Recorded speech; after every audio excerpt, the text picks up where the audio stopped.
I don't. I eat it with a knife and fork. you I'm pick like the whole- David Cameron. You pick the whole... Are you? You eat a hot dog with a knife and fork. I What know. a fucking alien. What a weird fucking guy. That was a warning sign, wasn't it? Hot dog with a knife and fork. Should have been at the end of his fucking career. Hello, and welcome to Freelance Pod. My name's Suchandrika Chakrabarti, and I'll be your host. Freelance Pod is all about how the internet has revolutionised work. Each week, I'll speak to someone working in a creative field and ask them how their industry has moved from an analogue to a digital age, or how the internet has invented their job. If you like what we're talking about in the podcast, please do get involved on social. You can find Freelance Pod on Instagram as @freelancepod, on Twitter as @freelance_pod_. There's a Facebook group called Freelance Pod, and you can also sign up for the newsletter. The URL is in the show notes. Don't forget that the success of this podcast relies on you, the listeners. If you do enjoy it, please do rate, review and subscribe to the podcast on Apple Podcasts, also known as iTunes. This means that other listeners will find out that this podcast exists and they'll come and join us too. This week's episode is a treat for Black Mirror fans. It's a preview of Black Mirror Season 5 with the show's co-creators, Charlie Brooker and Annabel Jones. And to be honest with you, I mean, Charlie does go through each of the episodes in detail. No spoilers, because, you know, he gets to choose what a spoiler is for Black Mirror. But to be honest with you, it's kind of a raucous interview/conversation where they're mainly ripping each other, and I'm just sort of sitting back and letting it happen. So, yeah, it's a fun one. Enjoy. And let's all talk about Black Mirror Season 5 when it's out on Netflix soon. Could you say hi and introduce yourselves, please? Hello, I'm Charlie Brooker. Hello, and I'm Annabel Jones. No, you're not. I just said that to throw you. Oh dear. Okay. It's the AI version of Annabel Jones. Of me. Yeah, do you think you're you? So more articulate than the real one. That's how you can tell it's false. Which is not difficult. That's what I'm saying. That's the joke I've made. Watch the man explain the joke to the woman, everybody. No, I improved the joke. Oh, man. Are you going to be working together a lot more Fuck it out. from now Honestly, on? worked together too long. Mm-hmm. How do you feel about getting another season out? Does it feel really good? You say that a bit like that sounds like a constipation issue. That just- sounds like you knew I was going there. That's You what knew I was going there. knew. Deal with it. Deal with it. Yeah, it always feels good to... Have a big poo. That wasn't what I was You going to say. absolutely were going to say it. I wasn't going to say it. Your What were you bum gonna is like say? a 3D printer when you think about it, isn't it? Like it creates these little sculptures. Have you been thinking about wombats? What? You know they make square poos. Oh, Huge yes, you're poos. right, they do. I don't know why they? it's been in the news. That's why I know there's- he's got another fact now. That's why they wear that sort of inscrutable facial expression. That is why, it's scientific. Square poos. I don't know what their sphincters are doing. They must be like little... anyway, sorry. Yes, it is a delight to get the new series. And to do the press tour together. So, you know, it's quite nice having done Bandersnatch and having that going out in December, the interactive film, to go back to the sort of more traditional Black Mirror linear stories. Yeah, no, it's I hope within this new season of 3 we've got that mix of genre and mixture of tone and different stories and, you know, some compelling stories. Yeah, great. And my God, we've got a great cast this season as well. We always have a great cast, but just new people, and yeah, it's exciting. I don't feel human excitement, but if I did, I'm sure I would. How would you describe each episode? Can I ask each of you, Charlie? Shall I do them in turn? Yeah, go on. Yeah, No, mix them all up so we don't know. Okay. Well, but we don't know which order. I think they will be in the The order order you Striking will see Vipers, them. which was actually the order in which we made them. Okay. So Striking Vipers is a relationship story. There's a bit of a kind of love triangle going on. I think I can say that. It's a quite an unusual dilemma at the heart of it, I would say. And it's sort of about all manner of things, which I will leave it to the viewer to decide what they are. I've managed to describe it without really describing it whatsoever there. Smithereens is set very much in the present day, and is kind of like a claustrophobic thriller that also sort of crosses the Atlantic, I guess. And that, I think that hopefully that feels pretty timely. That stars Andrew Scott and Damson Idris, and it's a hopefully people will be biting their. I was going to say biting their knuckles. That doesn't quite make sense, does it? Knuckle biting. That sounds weird. Nail biting and knuckle clenching. Is that right? Can you clench a knuckle? But you've gone all bum. Not Bummy. me. I didn't bring that up. Yeah. You've gone bummy. Very contemporary story. Very contemporary. Yes. That's what timely means.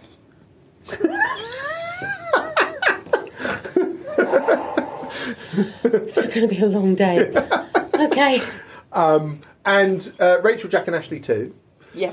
Is on the face of it. Is possibly more playful. There's elements of it that are a bit of a romp.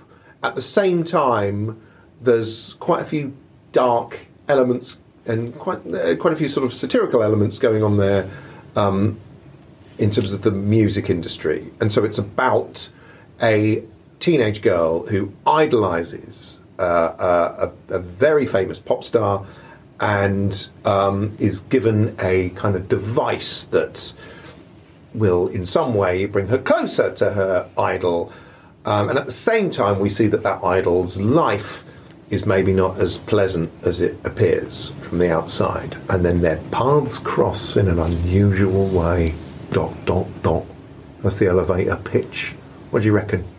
You buying it? No. You buying that passing. shit? You're Passing passing on that idea. Ah, fuck you. So it's been 8 years of Black Mirror. Mm-hmm. Everything has changed. It doesn't feel like the noughties. It feels like it's been a much more dramatic decade. Are you still looking at the news? Are you looking at other things? We're going to look back on it as the shitties, aren't we, this decade? That's what we will have, the naughties and the shitties. Because we weren't sure what to call it. Like, what do you call it? The tween? Like, what do you call it? What do you call these? The 2010s? Doesn't sort of make sense. I think whatever you say will become law now. So. The shitties would be a good one. What is it currently called? The teenies? What do you call it? Like the naughties is like, and it's never worked since the 90s. It's not really worked, does it? Like the naughties. Yeah. What else do you call it? You can't call it the teenage years. Sounds weird. Yeah. So the shitties. I'm putting a bid in for the shitties. What are you going to tell your kids in the future? Like, what was this decade? Well, they'll know. Will they, though? They'll go, that's when it all turned to shit, Dad. Will records be kept? Do you think you're going to get some blame? Probably. We probably all will. What was the question? What's it like doing Black Mirror during this era? Yeah, what's it like looking back over 8 years, or do you not really think like that? Fruitful. Yes. For us. Otherwise there would have been no Black Mirror. People kind of use Black Mirror. It's so Black Mirror. How does that feel to have people? Well, obviously it's flattering, if depressing, when people use the show as that it's entered the lexicon. That's hugely flattering, but at the same time a bit depressing. Yeah. In terms of what it means for human civilization. Yeah. Yeah, it's weird. I mean, it's an odd. It is a strange time to be. I mean, because I was doing like topical comedy shows for a lot of the decade. It's quite a relief for me not to be doing one at the moment, because the news is sort of, apart from anything else, I think I'd be looking at it, going, "Oh Christ, okay, go on. Here's the material I got to work with." Oh fucking. So it's beyond parody. It's hard to parody Donald Trump. It's hard to parody all manner of things without, and also when in a very polarised era, it's difficult to. You are even more going to end up preaching to the converted, because half the audience are going to go, "I'm not listening to you. You're a Remainer. Die." or whatever. So you end up becoming more and more entrenched, probably, in your position. I don't know. Although, actually, I think the wipe shows are pretty balanced overall, which they had to be. Why have I got onto that? I'm starting to promote another show that no longer exists. Also, just on that point, Charlie just said of Screenwipe, why am I promoting a show that no longer exists? So a bit of a throwaway line. I didn't catch it in the interview, and I only sort of heard it and understood its possible importance when I was listening back to the interview. But don't worry, fans of Screenwipe and Newswipe. I went back to Charlie the next day to clarify that point. So is it true that the show no longer exists? I asked him. I found him just after the screening of the Miley Cyrus episode, Rachel, Jack and Ashley 2. So it's the first time they'd shown it to press, I think, in the UK. And this is the day after the interview. He was just opening a celebratory bottle of beer when I caught him and asked him for comment on the wipe shows. And he was very happy to provide one. And he said, that doesn't mean I can't bring them back any time. So there you go. Keep hoping, wipe fans. Maybe one day Charlie will bring them back. Andrew Scott goes on a rant about, I really liked it about, you can't tell what age anyone is, and actually, like, you're wearing the suit, you're the intern, and that's come up in journalism quite a lot, that the young people have the digital kind of skills, and the older people kind of, particularly newspapers, trying to keep things going the same way, but it doesn't really work. In a way, in that episode, so he delivers a rant. I don't think it's a spoiler to say he delivers a rant, some of which you see in the trailer. It was quite screenwipey. It's quite screenwipey, but it's almost deliberately, what he says is almost a parody of what people sometimes sarcastically say Black Mirror is. So he is a bit like a guy waving his fist out the App Store, and he's ranting in an unhinged way. Now, the way it plays out in the episode, the context for it's quite disturbing, but it's definitely slightly played for darkly comic effect, that he's coming out with this. It's a bit grumpy old man, what he's saying in a way, but deliberately so, that he is a bit, you can't tell how old anyone is, and you're all staring at your phones all the time, and it's sort of like a big release of this sort of mania that he comes out with at that time, but the context in which he delivers it is quite scary within the episode as well. And without those phones, he wouldn't have that job. So exactly. And so he. But when writing that, I thought it's a bit deliberately. It's a bit what if phones, but too much. You're doing these press tours and things like that, and working Netflix. Has it been a bit like, oh, leave me alone, or has it been? She won't get out of bed now for less than $15,000. Yeah. She gets up, she fucking insists on a chariot carrying her around. I don't go to set unless I've had full glam. You've got assistants who carry you around. Yeah. I will not flush my own toilet. That every time. Every time. Deliberately. Do you know, because the show is an anthology and we're normally making 6 different films at the same time, all crewed, all working as 6 separate films, it's quite a lot of work. And as some of the ideas get more ambitious, they're huge undertakings. So the reality is, very boringly, that we don't have time to sort of even be aware of anything that's going on apart from the shows.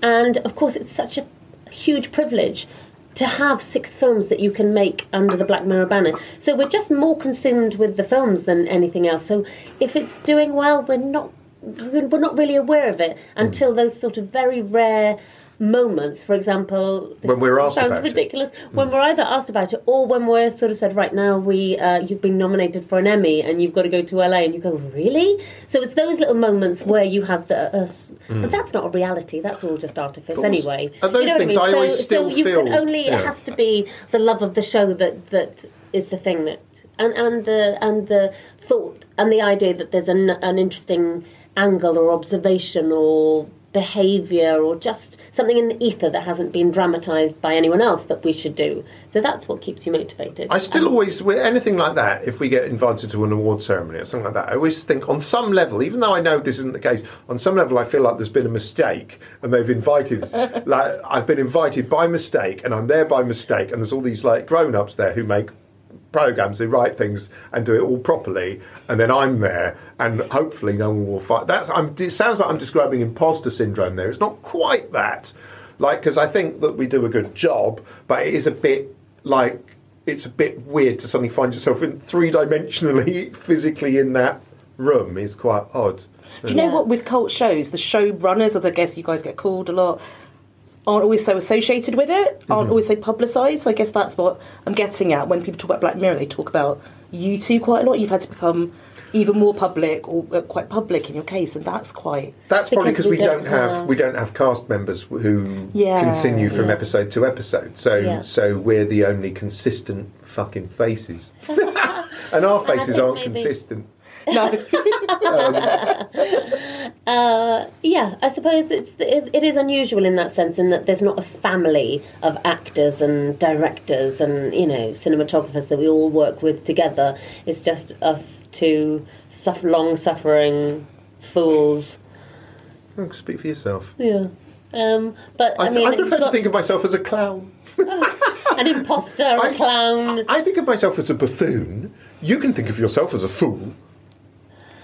Can't even agree with that. Just look how pedantic he is. Where'd you go next? What happens after Black Mirror season 5? Season 6? Yeah. Right. No, I'm not confirming anything. It would be nice to do more. There's certainly more ideas, and who knows what else the show I'm going to launch become. a range of kitchenware. I've just decided randomly now I'm going to launch a range of kitchenware. The knives that the dog had in Metalhead. Actually, I have got an idea for like a dieting product, which was in the Unnovations Catalogue years ago, which was plates with horrible photographs on them, so that you eat less food because you don't want more of the image exposed as you're eating. Do you see what I mean? So it's like you're eating, your plate is covered in food, you're munching away, and the more you do, you sort of see a grotesque sort of image, like of a horrible, I won't even describe what it would be, something gross. So you stop, it puts you off your food and you stop eating. That's what I'll launch. Yeah, that's nice. Okay. The vegetarians should do that with the sort of animal hanging up in the abattoir under the burger. But why would you want that in case it's... Because if you're eating vegetables... No, I know you wouldn't. But, with a burger on the plate. To stop you eating the burger, not to stop you eating your veg. Yeah, but you only see the image when you've eaten the burger.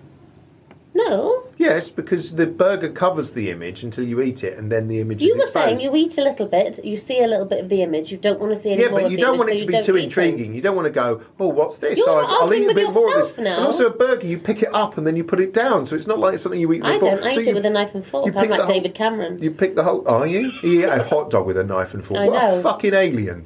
What a weird fucking guy.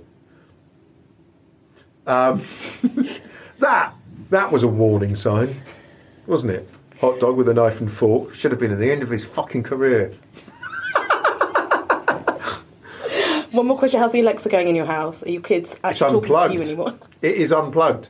It's unplugged at the moment because... I requested it. No, because like a plug socket... Fucking hell, free me from this fucking drivel! No, a plug socket... Alexa blowing herself up. That's rude. That's just unpleasant, man. We're all thinking Alexa can self-destruct. No, because a coffee machine... There was a plug socket went and the coffee machine needed to be plugged in, and coffee, in a Darwin-esque fight, coffee won out. Alexa died. That is season 6. So somewhere there's an Alexa, there's the soul of an Alexa screaming into a void. Lovely. Is there no one there? I miss you. Come back. Like that. And I'm just drinking that's coffee. Wife. Oh.